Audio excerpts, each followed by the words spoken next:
Right off the bat, I gotta be completely honest with you. What we're diving into today is, technically speaking, something Apple has spent millions of dollars trying to prevent.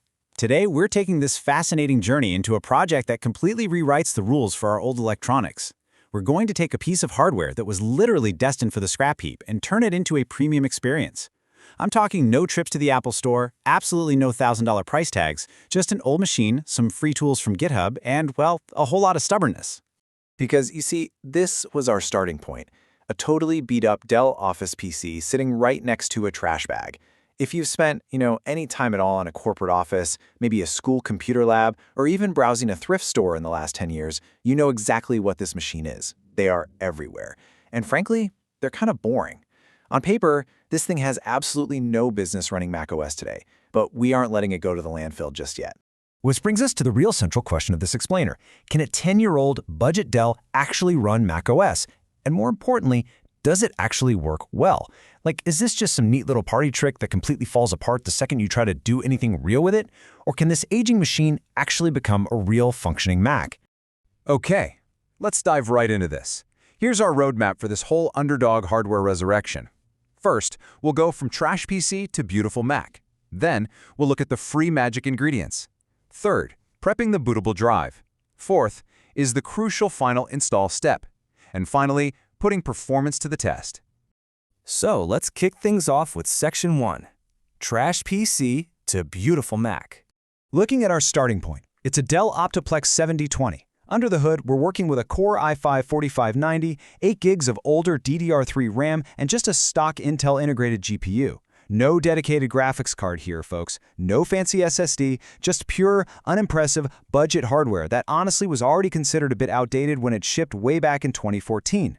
But then, look at macOS. It has this massive reputation, right? People swear by it because it's known to be smoother, faster, cleaner, just a premium experience. Our goal is to see if taking that highly optimized Apple software and forcing it onto this clunky budget hardware can actually bridge the gap and save this PC. Moving right along to Section 2, the free magic ingredients. Now, it turns out you can't just grab the latest macOS off the internet and throw it at old hardware. It absolutely will not work. Step 1 is figuring out exactly what version of macOS this specific machine can handle. And for that, we use a brilliant, totally free open source tool called OpenCore Legacy Patcher. It scans your system and tells you what's compatible.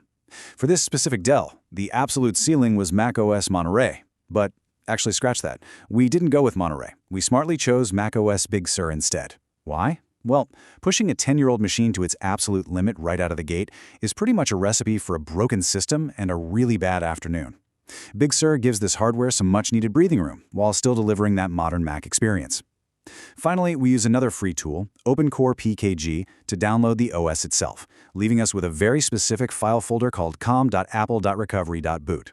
And this brings us to the core secret of the entire project, the EFI folder. See, macOS was engineered to run on Apple's own hardware. It doesn't speak Dell. It definitely doesn't speak Intel chipsets from 2014. So before we can install a single thing, we need an interpreter. Inside that OpenCore Legacy Patcher, you can auto-generate an EFI folder tailored exactly to your Dell's hardware. This one single folder is the translator that makes the entire Hackintosh possible. It's the magical bridge between Apple software and PC hardware.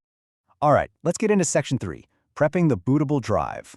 You're going to want to grab a USB drive, at least 8 gigabytes.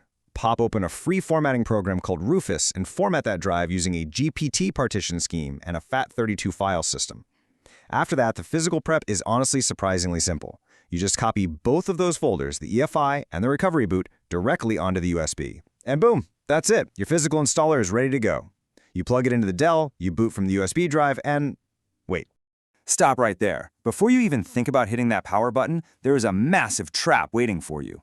You absolutely must go into the Dell's BIOS and disable Secure Boot. If you leave it on, it will silently block the entire installation process.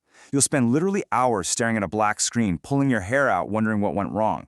Turn Secure Boot off first. It's a tiny, tiny setting, but it is the ultimate gatekeeper for this entire project. Which brings us to Section 4, the crucial final install step. When you first boot from that USB, you're going to be greeted by this massive wall of scrolling white text on a black screen. It's fast, it's chaotic, and honestly, it's mildly terrifying. But don't panic. That is just the EFI translator negotiating with the Dell's hardware, basically convincing it to cooperate with Apple's software. Give it a second, and then, bam, the Apple logo appears. I gotta tell you, seeing that iconic, sleek logo pop up on a cheap, plastic Dell monitor, it truly hits different. There's something almost rebellious about it, you know? From there, you simply format your hard drive to APFS with a guide partition map, hit install, and wait. The timer might say a couple of hours, but it almost always drops to about 40 minutes. Just sit back and let it do its thing. But hold on, we aren't quite done yet. Here is the crucial step that so many online guides skip right over, and missing it will completely destroy your install. Right now, macOS is sitting happily on your hard drive, sure, but that EFI bootloader, the translator, that's still only on your USB stick. If you pull the USB out right now, the machine will not boot. Full stop. You have to download a little tool called Mount EFI, mount your new Mac drive, and copy that EFI folder from the USB directly onto the hard drive. Only then does the bootloader actually live on the PC itself. Shut it down, unplug the USB, power it back on, and you're officially in. Okay, the moment of truth. Section 5, putting performance to the test. The actual performance metrics here are genuinely surprising. I mean, right away, everything feels unbelievably fluid. The window animations, the dock, spotlight search, every single interaction has that intentional, polished Mac quality. It doesn't feel like a decade-old machine at all. Safari snaps open in under 1 second. But here is the real shocker. Flawless 4K YouTube playback. Think about that.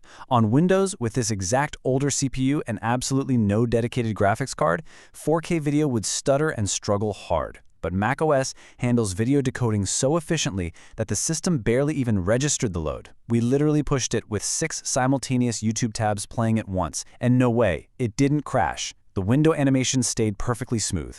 Plus, you get full access to the whole Apple ecosystem. The App Store, Telegram, Apple Music, everything just works. Now, what really caught us totally off guard was this number right here, 40.